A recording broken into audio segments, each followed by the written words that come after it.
nous rappeler encore plus la finale du K1 Grand Prix. Le face-à-face entre les deux hommes. Assurément, Badr Hari l'aurait autour de la taille depuis 15 ans. Et c'est parti, les deux hommes en droitier. Ce soir, c'est celle du Glory qui est en jeu. Et la propriété de Rico Verhoeven jusqu'à maintenant. Et la première attaque avec les points de Rico Verhoeven. Il va essayer d'emballer. Et qui touche déjà avec une première droite. Spécialiste était d'accord pour dire que les débuts du combat seraient à l'avantage de Badr Hari. Mais où en est Badr Hari?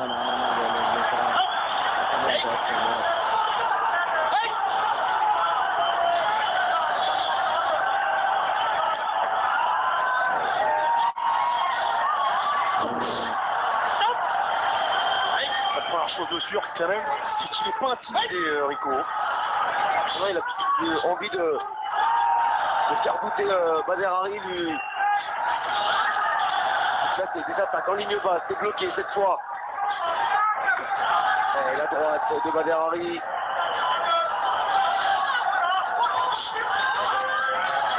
Le dernier combat de Badr Hari remonte au 3 mars 2018, histoire sur MC Garguet. C'est pas les mêmes appuis, hein. Quand vous voyez les couteaux. Oh, attention, c'est lui qui est touché. Il a été complètement sonné, Rico Verhoeven. Et le voilà, le London, dans les deux premiers rounds. Et c'est pourtant Rico Verhoeven qui a déclenché le premier, qui a essayé de mettre la pression sur Badr Hari. Attention derrière. En restant très très calme, il a réussi à placer cette droite qui a déjà fait beaucoup de dégâts dans ses adversaires. Badr Hari qui accélère maintenant.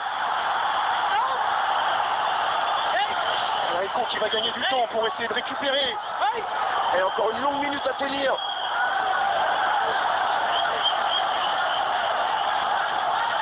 Encore la droite. Là, c'est le qui s'expose au contre avec la droite de Badr Hari, Rico Verhoeven. Et voilà, encore derrière les cibles, il arrive à faire tomber. Et là, on sent, hein, c'est Rico Verhoeven qui cherche à s'accrocher, qui refuse l'échange en points. Il n'a pas encore complètement récupéré le champion. Ça avait mal démarré déjà dans leur première rencontre. Où Badr Hari avait l'avantage dans les premiers échanges, mais peut-être pas à ce point-là. Attention à ce niveau, avec des combattants comme ça, tout peut s'inverser. Rico peut à son tour envoyer au tapis Badr Hari. C'est l'œil droit, hein, Rico. C'est parti vite hein, dans ce combat. Le high kick pour Badr Hari.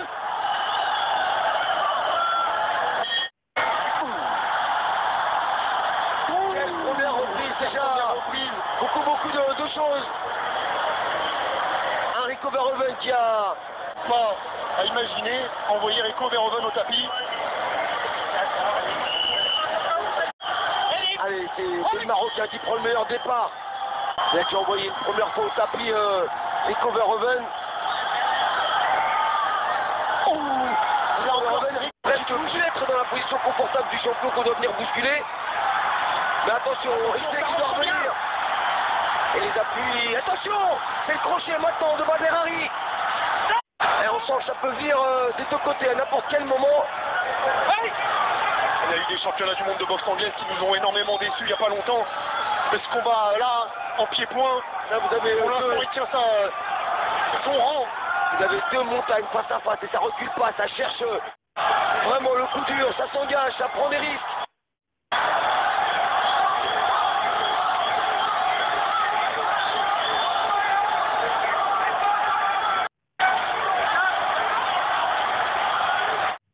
Et on place un petit coup de pied au niveau d'appui pour se rapprocher. Mais ce que veulent vraiment l'un ou l'autre, c'est faire parler le power punch. Du coup, il va falloir démolir la jambe de gauche de Badr.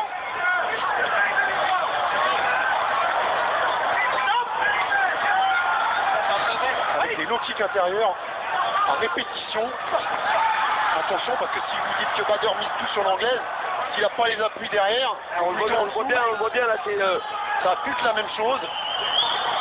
c'est souvent quand il est attaqué au niveau des appuis qu'il est en difficulté. Bader Hari. Il n'a pas le réflexe de bloquer. Ça aussi, ça peut être judiciaire. par rapport à son manque de combat. Il n'a pas automatiquement cet automatisme de bloquer les coups, de remiser. Alors il va sur ce qu'il sait faire, c'est-à-dire chercher la guerre, mettre la puissance avec des coups sur les côtés, à l'intérieur, en anglaise. Très court pour Ben. Dans le crochet, il a ripé. C'est toujours ça, à l'intérieur pour Rico, les directs, les uppercuts et les larges crochets pour Bader Hari. Et la salle qui se réveille.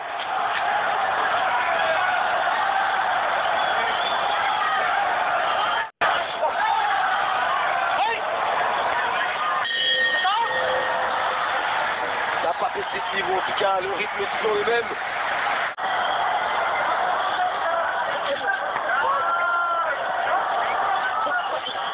Et on connaît la faiblesse d'un combattant qui manque de ring, c'est-à-dire... On vous rappelle qu'il ne faut aller que 4 fois au tapis en 5 rounds. Faute de quoi, l'arbitre sera obligé d'arrêter le combat. Il m'a fait mentir, hein. Je parlais de sa faiblesse qui venait des jambes, je le trouvais pas très bien dans l'appui, mais Haïti qui est venu encore une fois envoyer au tapis Rico Verhoeven et sur Haïti à la façon Bader Hari qui retombe avec le tibia sur le sommet du crâne. Il n'y en a pas 5 peuvent envoyer Rico Verhoeven au tapis à 2 reprises dans un combat. Il n'y en a pas 150, il y en a même qu'un. Qu'est-ce qui s'est passé? Oh non, dis-toi qu'il s'est blessé. Oh, ça serait catastrophique. Dis-toi qu'il s'est blessé. Oh là là. Oh, c'est pas vrai, après le bras, c'est la jambe. Allons-y pour voir ce qui s'est passé, mais est-ce que c'est vraiment la jambe? Qu'est-ce qui s'est passé encore? Voilà ce qui pourrait nous amener vers encore une opposition entre ces deux hommes. Ah, apparemment, visiblement, c'est la jambe gauche au niveau de la cheville. Ah, il y a de quoi rager, bien sûr, il y a de quoi rager pour Bader Hari. Regardez la classe quand même de Rico Verhoeven. Ah ouais, mais là, il faut se reconnaître, il a eu face à lui un très très bon Bader Hari qui a réussi à le mettre en difficulté avec le très bon travail en anglais, la seconde reprise avec Haïti, c'est peut-être Haïti qui a causé cette blessure. Hein. Peut-être en reculant. Avec son pied, Bader Hari, mais c'est aussi ça la boxe. Rico Verhoeven qui pendant la conférence de presse avait provoqué, C'est 2 fois ça la boxe pour Bader Hari. avait dit combien de temps il va falloir maintenant pour le retrouver sur un ring. Ça nous frustre, ça nous prive.